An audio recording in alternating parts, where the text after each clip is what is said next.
So who would have thought a game about skateboating would be a thing? Not just skateboating, but skateboating with guns set in the 80s. Well, that is what Wave Break is all about. So in this video, let's review Wave Break and see if you guys should spend your hard-earned cash.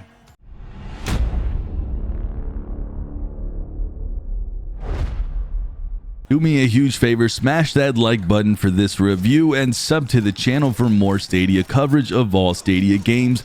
But Wave Break does something that most titles don't tend to get right, and that is just be fun. While the game is unique and takes bits of ideas from different games, it manages to put it all together in a neat package that gives you some Tony Hawk and some GTA style murdering. It's kind of a weird combination, but quickly you see how it works once you dive into it. Now, the story missions are pretty short in this game, and the campaign missions, well, they get pretty violent, so I won't ruin the entire thing for you. But essentially, you're doing nefarious deeds, and they're a big part of the reason why the game ended up being rated M. There is drug references, plenty of blood, but the missions themselves are hilarious, but really, they're only a footnote of what this game's about.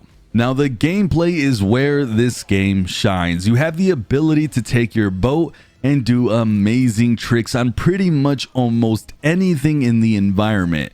You quickly realize though that this is not an easy game. When I first started, I can figure out how to do some basic tricks like grinding on rails, kick flips and such. The game though gives you absolutely no tutorial. You're left trying to really master as much as you can on your own with your own trial and error. Admittedly, it took me quite a few hours to really understand how it all worked. But when you finally put it all together, like the ability to go slow motion to help you balance, put together your moves, and grinding on the rails and comboing it all together, you really start to enjoy what you're doing. But there is a whole nother side to this gameplay. I've had the chance to do full-on multiplayer with full lobbies, and I think this is where the game really shines and where I think it has most of its value. With the ability to play local co-op up to 4 players or go online like I did, you can see the crazy variations of fun you'll have with the deathmatch, where it's just pure killing mayhem with your guns, or time attack where the person with the highest score wins. But what I like the most about time attack is while the person with the highest score won by performing insane tricks, you had the ability to take out people with your guns and stop them mid-trick to destroy their progress. Some people would even take it upon themselves just to kill people and not even focus on the score. So the amount of craziness I can see happening with multiplayer with friends or family or just friends online really brings, in my opinion, what this game has the most to offer. Now, the game does have some customization that you can focus on. When you complete missions in the campaign mode, you get money, or you complete multiplayer matches, you'll also get cash. You can deck out your character of choice with different boats, outfits, and stats. But I found this only works for the multiplayer portion of the game, and you couldn't improve your character in the regular story missions. But a neat thing that I did find out is that the game has a hidden ranking system that will pit you against other players of similar skill levels in the online portion, which was cool to hear. But as for the audio and visuals, these were both absolute top notch, and one of the biggest highlights for me, visually the game looks great. The art style is colorful and it really stands out. The audio though, and the music in this game is fantastic. It might actually be my favorite part of the game. The 80s sound quality songs are just awesome. Unfortunately, I can't play a lot of them because the copyright would hit me, but they are all high quality and very enjoyable to listen to. But while I've had mostly good things to say, the game does fall short on a few aspects. When I first started, I was pretty lost as to what was happening exactly. There isn't a minimap, so finding markers for your campaign missions were pretty tough.